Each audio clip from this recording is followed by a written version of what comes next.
This is JordanTower with JT News. Make sure you smash that like button, smash that subscribe button. Okay, so Wham is, they're actually projecting it to do over 100,000, but it could fall below 100,000. I was thinking more like 30 to 50,000. But if you calculate, I guess, Apple Music and Spotify, I guess you'll get to that number, 100. Which is still not good for Lil Baby. It's good for overall. It's just not good for Lil Baby. Lil Baby's last album did 216 the first week. And Lil Baby, album. Let's see, what the album, My Turn, what did My Turn do? Lil Baby, My Turn, first week, 197.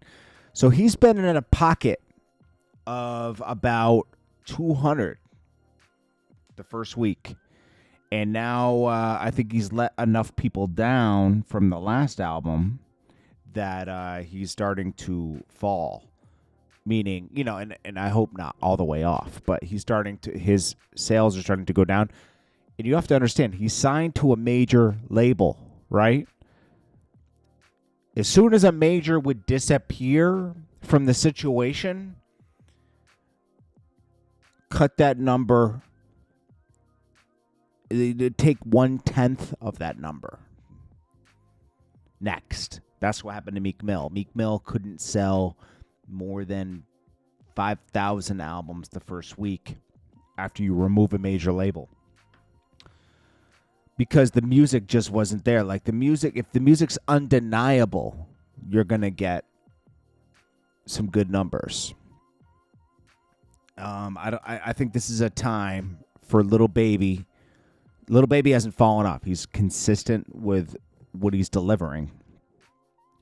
This should be a time for him to develop a more personal relationship with his fans, because there's going to be a point where you're going to be indie and you're going to want to have that relationship like Russ has with your fans. I think Drake should be doing the same thing.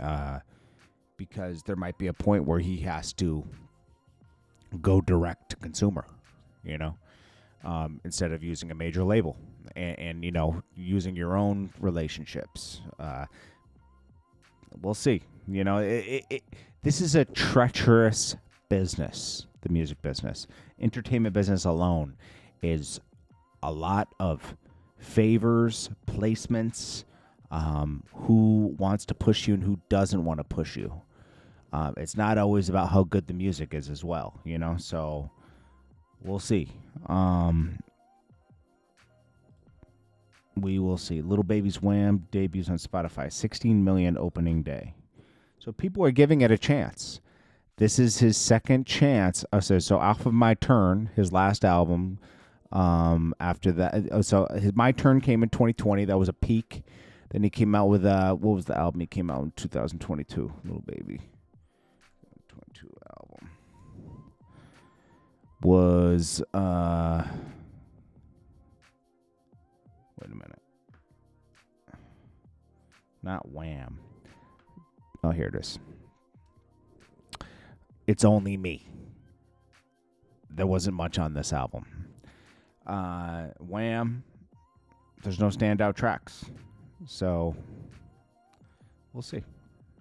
But he's still, the demand is still there. You know, he's in good. He's still good. I'd say he has another album dropping in a month, he says. We'll see how that does too, because like I think that would be too soon to drop another album, to be honest with you. I think he should wait 4 weeks to 6 weeks to drop. For 4 months to 6 months to drop another one. Mike Jones is being called out for putting out fake text messages. So he had that show that went viral with only 6 people in the crowd, which was really a corporate event.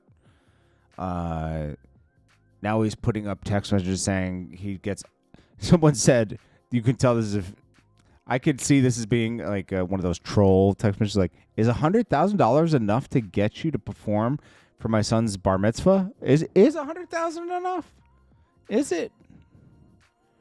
He says, "Oh yeah. We could make that happen for 100,000. Of course you could." He wasn't getting 100,000 when he was hot. You think he's gonna get? Come on. And just so you know, it was different time back then. It was 2005. You know, so he was probably getting 50,000 a show was a lot then. You know, it's just in the recent 20, 18 years, I would say 15 years, where people get demanding 100K a show. This month, you know, there's more money. 50K a show back then was like 100K. Anita Max, Drake debuts the Anita Max chain, and he keeps showing it off. He's doubling down. Anita Max Ween. I don't know what made him choose this character, and I don't know. It's just, it's odd, but it's funny.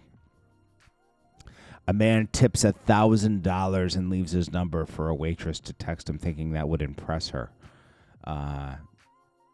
He got the wrong chick. She wasn't easily bought. She says, "Sorry, I have a boyfriend, but thank you. We needed our rent paid next month. Thank you." That was it.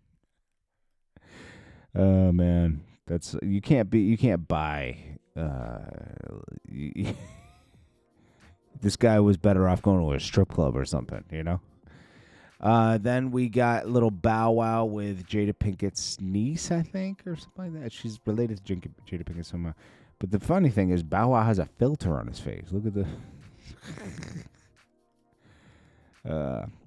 50 Cent calls out Vegas Starfish. This is the woman that left a review. She said it was the worst show she's ever been to. And 50 Cent said, "What did she want me to do?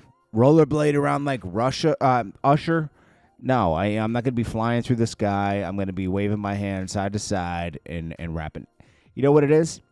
Then she's like, "I'm going to be honest in my reviews." She responded, right? "I'm going to always be honest in my reviews, and it was not good." Listen, they're not they're not paying $15 million for 50 Cent to have bad sound, okay?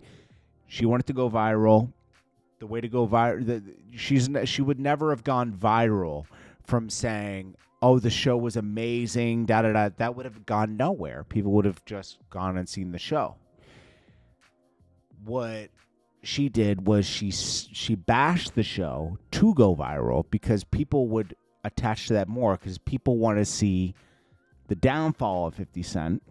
Ja Rule, you know, it was calculated, you know, to go viral in the new year. This is a content creator on Instagram that does reviews of Vegas, and she relies on attention on her content. So this was a way for her to go viral. It's okay. It's just, you got to see what it, because I've seen plenty of footage from it, and she didn't even display any examples of it being a horrible show. But she had footage of the show. I noticed a lot of people weren't wowed by the show, though, because there was no content from it. I could see that being the review, that, hey, it's just a typical 50 Cent show. There was nothing extra special about it. What would have made it special is if they were able to do it in the Dome. Or whatever the ball thing that's out in Vegas. Pause. You know what I'm talking about. That would have been more epic. Then we got Blueface's baby mom. She links up with Adam 22 and his wife, and it looks like they do some porn. Well, Whack 100 warned Adam 22 to not do this, and now this is good to watch. This is going to be a problem when Blueface gets out. I don't know why would Adam 22 do that? I would stay far away from this, just because it's too personal. It's not that Blueface is scary. It's too personal. And when you get personal like that, you don't know what to expect from anybody. Jay-Z and Juelz Santana. Now, Juelz Santana once said, "New York ain't been the same since Jay-Z fell off. It's been soft," right? He once said that in a song. Juelz is talented. Don't get me wrong. So I'm not trying to say Juelz is trash. He's not. He's not the same today. But Juelz back then had the whole. He had unlimited potential in 2005-6. The problem is Dipset was having an issue with Jay-Z. Mainly Cam, right?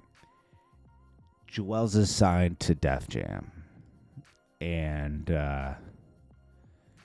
here's it right here. People like New York's been soft since Jay fell off. You dig? I said it. Yes, I did.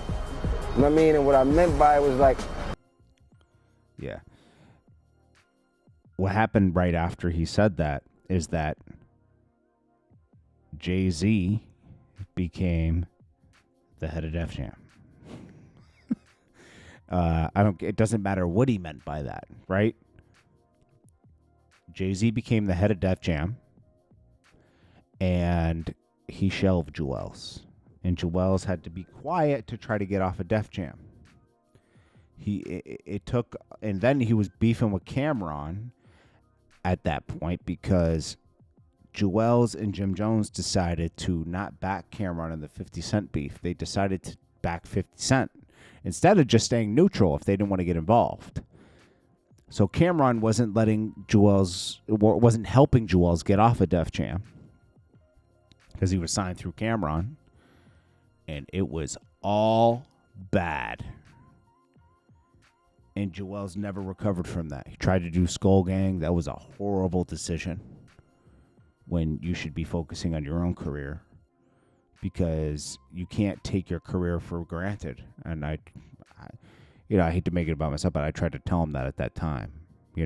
I said, bro, you have all these mixtapes we could do music videos from. You have 6 years of mixtapes. But he wanted to do Skull Gang. And that was unfortunate. Because Skull Gang just as a unit wasn't it. He had a couple people in Skull Gang that were very talented that he should have handpicked, but them as a unit was never going to be Dipset. Ever. I'm sorry. But he had some talented people in Skull Gang for sure. So Jay-Z won that. Anyways, Jordan Tower with JT News. Make sure you smash that like button, smash that subscribe button. I'll check you guys in the next one. Peace.